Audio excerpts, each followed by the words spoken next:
C'est Didier Cardanet, j'étais chef de travaux dans cet établissement de 1983 à 2015. D'accord. Du coup, je voulais vous demander en quoi il consistait concrètement votre travail au lycée Ledoux. Ouais, le chef de travaux a avant tout un rôle pédagogique. C'est-à-dire qu'il est responsable de l'enseignement que donnent tous les professeurs d'atelier. Donc normalement, il a un droit de contrôle sur leurs cours, et, il a un droit de regard sur les exercices qu'ils font avec les élèves.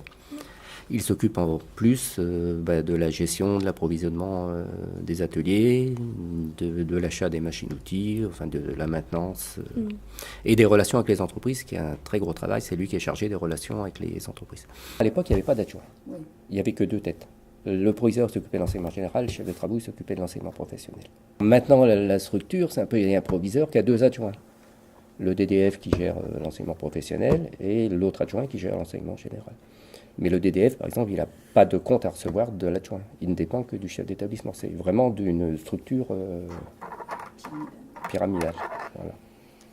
Sauf qu'à l'époque, il fallait gagner de l'argent aussi, tous les jours. Parfois, je vais faire comme les péripapéticiennes, je vais aller quémander. Ouais, c'est pas...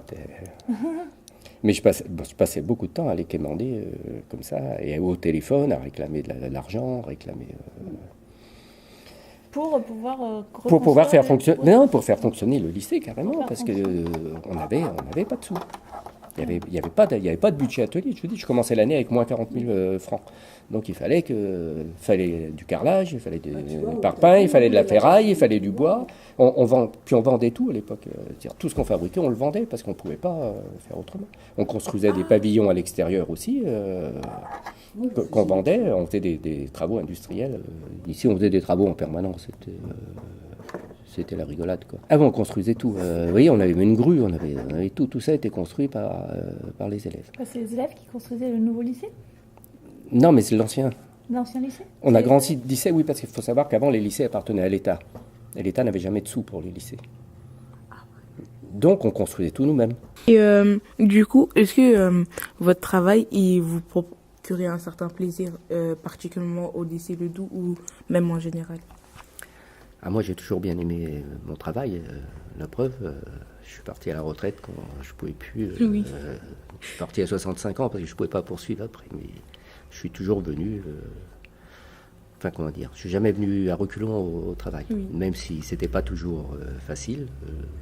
C'est un travail très plaisant entre de la pédagogie, de l'industrie. Enfin, moi, je suis aussi un technicien, donc il y a tous les côtés intéressants. Les journées, elles étaient plutôt longues, courtes, pénibles ou normales? Moi, j'arrivais ici le matin avant tout le monde, avant les profs. Donc, j'arrivais à 7h30, 8h15, et je partais après les professeurs. Regardez, c'était pas beau, nos élèves?